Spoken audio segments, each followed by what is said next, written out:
Israel sangat marah dengan syarat baru yang diajukan oleh Iran dalam negosiasi yang dipimpin oleh Amerika Serikat. Tidak ada kesepakatan akhir yang akan berlanjut tanpa tekanan untuk penarikan Israel dari Lebanon dan tanpa pembatasan terhadap tindakan terhadap Hizbullah. Pada 18 Juni 2026, poin ini menjadi salah satu fokus paling eksplosif dari krisis karena langsung menyangkut keamanan Israel dan memberikan kepada rezim Iran sebuah kartu politik yang mereka coba jual sebagai kemenangan. Nota kesepahaman yang ditandatangani antara Amerika Serikat dan Iran membuka jendela waktu 60 hari untuk mencoba mengubah gencatan senjata menjadi kesepakatan akhir, tetapi juga menempatkan di atas meja isu-isu yang tidak bisa diterima Israel sebagai sekedar detail diplomatik. Tuntutan tersebut melibatkan Lebanon, Hizbullah, kehadiran militer Israel di zona-zona keamanan, dan janji Iran untuk mengakhiri serangan hanya jika sekutunya tetap dipertahankan. Disinilah ketegangan meningkat.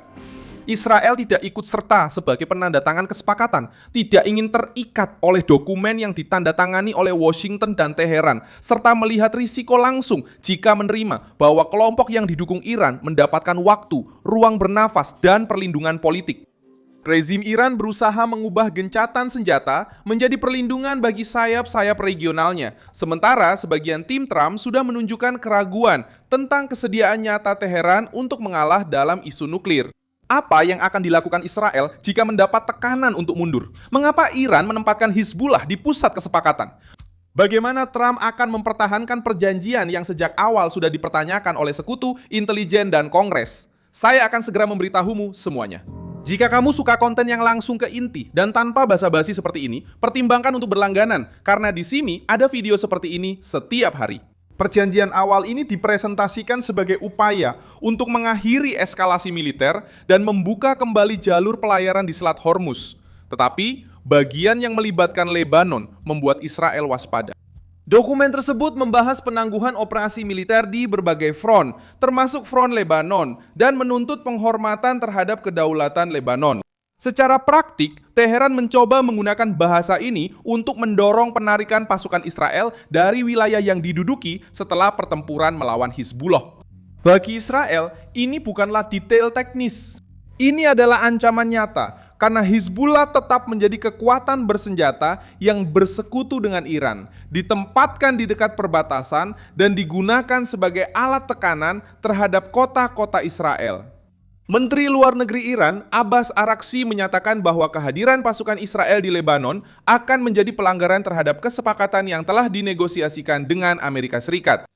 Pesannya jelas, Teheran ingin memasukkan Israel ke dalam kesepakatan yang tidak ditandatangani oleh Israel. Inilah manuver yang membuat pemerintah Israel marah dan langsung memicu krisis politik. Dalam pandangan keamanan Israel, itu berarti menerima bahwa penyerang tetap mempertahankan strukturnya dan korban memiliki respons yang terbatas. Menteri Pertahanan Israel, Israel Katz, menanggapi dengan menyatakan bahwa pasukan Israel akan tetap berada di zona keamanan di Lebanon, Suriah, dan Gaza untuk waktu yang tidak ditentukan. Posisi tersebut merupakan respon tegas terhadap rancangan kesepakatan itu karena Israel memahami bahwa meninggalkan titik-titik tersebut sekarang akan membuka ruang bagi reorganisasi kelompok jihadis. Katz menyampaikan masalah ini dalam konteks pertahanan komunitas Israel, terutama mereka yang tinggal di dekat perbatasan. Pesannya sederhana, Israel tidak akan menarik pasukan dari wilayah yang dianggap penting untuk mencegah serangan baru.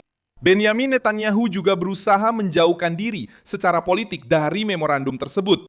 Dia menghindari menyerang Trump secara terbuka, tetapi menegaskan bahwa keputusan itu diambil oleh Amerika Serikat dan Israel bukan bagian dari kesepakatan tersebut. Masalah baginya adalah bahwa negosiasi tersebut tampak sebagai upaya Washington untuk mengakhiri perang sebelum Israel menganggap tugas membongkar ancaman dari Hizbullah dan poros Iran selesai. Reaksi di dalam Israel tidak terbatas pada kabinet saja. Menteri-menteri seperti Itamar Ben-Gvir dan Bezalel Smotrich mengkritik kesepakatan tersebut karena mereka menilai itu tidak melindungi keamanan Israel. Kritik paling keras adalah bahwa memorandum tersebut menguntungkan Iran dengan mengubah penarikan Israel menjadi alat tawar-menawar, sementara Hizbullah tidak benar-benar melucuti senjata dan program nuklir Iran tetap penuh dengan keraguan. Bagi kelompok ini, tidak masuk akal jika Israel melepaskan wilayah yang telah direbut dalam operasi militer, sementara pihak lain tetap mempertahankan misil, struktur, dan hubungan langsung mereka dengan Teheran. Ketegangan juga muncul di balik layar dalam hubungan antara Netanyahu dan Trump. Pejabat Israel mulai berbicara dengan Amerika Serikat untuk mencoba mempertahankan kehadiran militer di selatan Lebanon, bahkan setelah penandatanganan nota kesepahaman. Perselisihan sekarang bukan hanya tentang Iran, tapi juga tentang siapa yang menentukan keamanan Israel. Washington ingin mempertahankan kesepakatan itu dan menjual gencatan senjata sebagai kemenangan diplomatik. Israel ingin mempertahankan kebebasan bertindak untuk menyerang Hizbullah jika mereka melihat adanya pergerakan militer di perbatasan. Perbedaan ini menempatkan kedua sekutu tersebut di jalur benturan. Hizbullah memanfaatkan momen ini untuk menuntut penarikan penuh Israel dari Lebanon dan mencoba mengubah nota kesepahaman tersebut menjadi kemenangan politik. Kelompok tersebut tahu bahwa tekanan internasional terhadap Israel dapat berfungsi sebagai perisai sementara. Inilah yang justru membuat pemerintah Israel khawatir. Gencatan senjata yang memberi waktu bagi Hizbullah untuk mengatur ulang posisi, memulihkan jalur, dan membangun kembali kemampuan militer tidak berarti perdamaian. Bagi Israel, itu berarti menunda masalah dan membiarkan sayap bersenjata Teheran kembali lebih kuat ketika tekanan internasional mereda. Masalah nuklir semakin memperburuk situasi.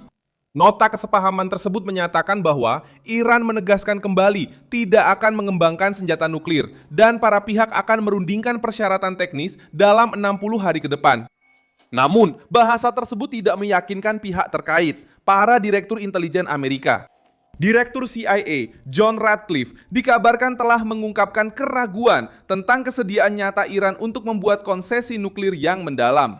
Marco Rubio dan Pete Hegseth juga menyatakan keprihatinan, sementara Steve Witkoff dan Jared Kushner mendukung untuk terus mencoba jalur dialog. Masalahnya adalah rezim Iran mengatakan satu hal di meja perundingan dan hal lain di belakang layar.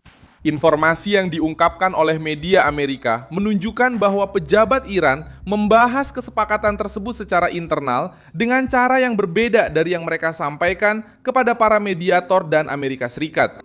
Hal ini memperkuat pandangan bahwa Teheran mungkin menggunakan 60 hari tersebut untuk mengulur waktu, mengurangi tekanan ekonomi, membuka kembali jalur ekspor, dan menjaga program strategisnya. Israel melihat hal ini sebagai pengulangan taktik lama, janji diplomatik di depan umum, dan perlawanan nyata di balik pintu tertutup. Garda Revolusi Islam juga muncul sebagai hambatan utama. Dalam berita yang beredar, Ahmed Faid dan kelompok garis keras di struktur militer Iran dikabarkan menghambat kesepakatan akhir, menuntut agar setiap klausul disetujui oleh faksi paling radikal. Ini menciptakan negosiasi ganda. Para diplomat berbicara dengan orang Amerika, tetapi militer yang ideologis yang memutuskan apakah mereka akan menerima atau tidak. Menteri Luar Negeri Abbas Araghchi dan para negosiator lainnya menjadi terbatas karena mereka tidak bisa bertindak secara independen terhadap Israel. Ini menegaskan bahwa pihak yang sebenarnya diajak bicara bukan hanya pemerintah Iran, tetapi juga mesin militer yang terkait dengan terorisme regional. Faid dikabarkan menuduh tim negosiasi terlalu lunak terhadap Amerika. Tekanan internal ini menunjukkan rapuhnya kesepakatan tersebut. Di sisi lain, Trump berusaha menunjukkan bahwa dia berhasil mendapatkan komitmen gencatan senjata dari Teheran, pembukaan Selat Hormuz, dan negosiasi nuklir. Di sisi lain, kelompok garis keras Iran berusaha memastikan uang didapatkan terlebih dahulu, mempertahankan Hezbollah, dan menghindari konsesi nyata dalam program nuklir. Perhitungannya tidak seimbang. Jika Iran menuntut penarikan Israel, mempertahankan ambiguitas nuklir, dan masih mengancam akan memungut biaya lewat di Selat Hormuz setelah jendela waktu 60 hari, maka kesepakatan itu menjadi ladang ranjau. Bagian ekonomi dari nota kesepahaman itu juga menimbulkan ketidakpercayaan. Teks tersebut berbicara tentang rekonstruksi Iran dengan paket hingga 300 miliar dolar. Tetapi presentasi publik menegaskan bahwa itu bukan uang langsung dari pembayar pajak Amerika. Idenya adalah mencari mitra regional, investor swasta, dan negara-negara Arab yang bersedia membiayai rekonstruksi tersebut. Masalahnya adalah meyakinkan seseorang untuk menanamkan modal di rezim yang tidak stabil, dikendalikan oleh faksi militer, dan dituduh menggunakan sumber daya untuk mendukung milisi. Nota kesepahaman tersebut mencakup izin dan otorisasi untuk mempermudah ekspor minyak Iran selama masa gencatan senjata dan membuka jalan untuk membahas penggunaan dana yang diblokir. Teks tersebut tidak menghilangkan semua keraguan tentang kapan dan bagaimana dana tersebut akan dicairkan. Bagi para kritikus, ini adalah risiko yang serius. Iran bisa menerima keringanan finansial sebelum memberikan jaminan tegas terkait nuklir, Hizbullah, dan Selat Hormuz. Bagi Israel, itu sama saja dengan mendanai lawan sambil menuntut mereka menahan diri dalam pertahanan mereka sendiri.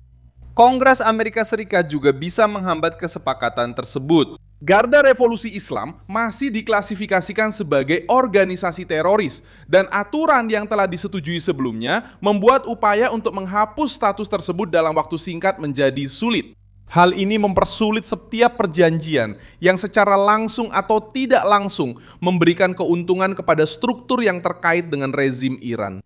Trump mungkin bisa membela kekuasaan eksekutif dan alasan keamanan nasional, tetapi dia akan menghadapi perlawanan politik yang kuat jika kesepakatan tersebut tampak meringankan kehidupan pasukan yang dituduh menyerang orang Amerika, Israel, dan sekutu di Timur Tengah. Gedung Putih berusaha menegaskan bahwa nota kesepahaman tersebut adalah cara untuk mengendalikan krisis, menurunkan resiko depresi global, dan mencegah Selat Hormuz terus menekan harga minyak, inflasi, dan perdagangan. Namun, Israel melihatnya dari sudut pandang yang berbeda. Bagi Yerusalem, menurunkan harga minyak tidak boleh mengorbankan kelangsungan hidup strategis di perbatasan utara. Kesepakatan yang menenangkan pasar tetapi melindungi Hizbullah justru menjadi masalah keamanan nasional. Trump bertaruh bahwa dia bisa mengubah tekanan militer menjadi negosiasi. Kesulitannya adalah Iran ingin mengubah negosiasi menjadi jeda. Rezim tersebut datang dalam keadaan lemah, terpecah, dan tertekan, tetapi masih berusaha mendapatkan konsesi sebelum menyerahkan sesuatu yang tidak bisa ditarik kembali. Israel menyadari manuver ini dan bereaksi dengan marah karena tahu bagaimana permainan ini berjalan. Saya Milson Alves, seorang internasionalis, dan tujuan saya adalah membuat Anda tetap mendapat informasi yang benar setiap hari. Tautan berita ada di deskripsi video. Sukai video ini, berlangganan saluran ini, dan di akhir, lihat komentar agar Anda bisa lebih terlibat dengan komunitas Milson Alves.